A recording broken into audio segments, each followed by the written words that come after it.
رب کائنات ارشاد فرماتے ہیں یا ایھا الذین آمنوا اتقوا اللہ وابتغوا الیہ الوسیلہ۔ اس آیت میں دو جز ہے۔ پہلا جز یا ایھا الذین آمنوا اتقوا اللہ، دوسرا وابتغوا الیہ الوسیلہ۔ آئیے ان دونوں پر روشنی ڈالتے ہیں۔ اللہ رب العزت کلام مقدس میں ارشاد فرماتا ہے اے ایمان والو، اے ایمان والو، اللہ سے ڈرو۔ کس سے؟ اللہ سے ڈرو۔ اب اس پہلے والی جز پہ پہلے ہم غور کریں۔ سب سے پہلے رب نے مخاطب کر کے کس کو کہا؟ کس کو کہا؟ کافر کو نہیں کہا، کسی کافر کو نہیں کہا، کسی بد مذہب کو مخاطب نہیں کیا۔ رب نے مخاطب کیا تو اہل ایمان کو کیا، اہل ایمان کو کیا اور کہا اے ایمان والو اللہ سے ڈرو۔ اب میں آپ کو بتانا چاہوں گا کتنے خوش قسمت ہے ہم لوگ کہ اللہ رب العزت نے ہم گنہگاروں کو ایمان والا کہہ کر پکارا ہے۔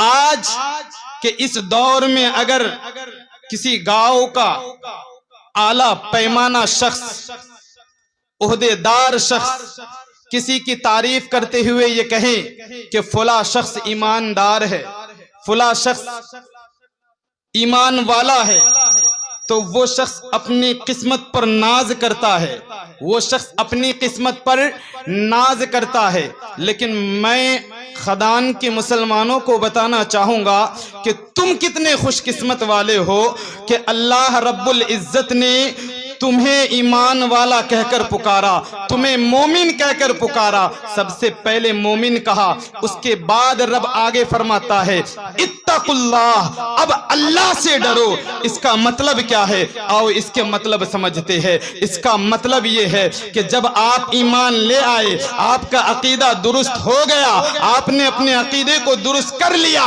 اب معاملہ کیا ہے؟ اتقوا اللہ، اب آپ عبادتیں کر کے رب کو راضی کر لیا کرو۔ مطلب یہ ہے رب کائنات فرماتا ہے اے ایمان والو مجھ سے ڈرو، اللہ سے ڈرو۔ مطلب یہ ہے کہ آپ نے اپنے عقیدے کو درست کر لیا، درست کرنے کے بعد اب نمازیں ادا کرو۔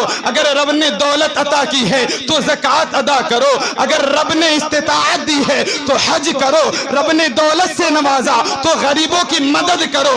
یعنی ان ساری عبادتوں کو کر کے اللہ کا خوف دل میں بٹھا کر کے تم اللہ کو راضی کیا کرو۔ جب تم اس طرح کر لو گے معاملہ ایسا بن جائے گا۔ پھر اسی آیت کا دوسرا جز آئے گا۔ اب دوسرا جز یہ ہے کہ وابتغوا الیہ الوسیلہ۔ مطلب یہ ہے جب عقیدہ درست کر لیے، عقیدہ سلامت ہو گیا، نماز کی پابندی کرنے لگے، روزے رکھنے لگے، زکوٰۃ ادا کرنے لگے، اب آگے رب فرماتا ہے، کیا فرماتا ہے؟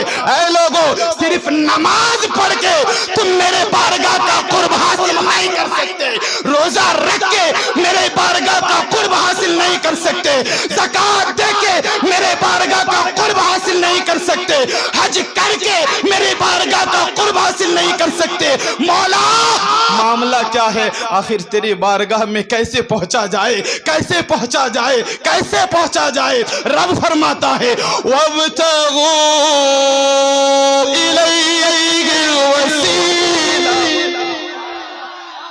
اے لوگوں اب مجھ تک پہنچنا ہے تو وسیلہ تلاش کرو۔ سمجھے؟ سمجھے؟ صرف نماز نہیں آنے والا کام۔ آج کچھ لوگ ہیں آؤ نماز پڑھتے ہیں،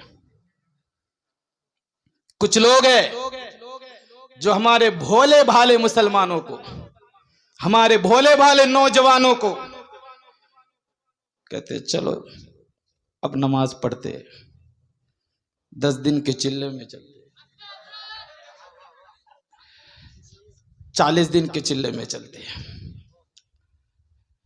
اب میں آپ کو بتانا چاہوں گا جس کو ڈھنگ سے پیشاب کرنا نہیں آتا تھا، وہ 40 دن بعد آ کے مفتی سے لڑنے لگا.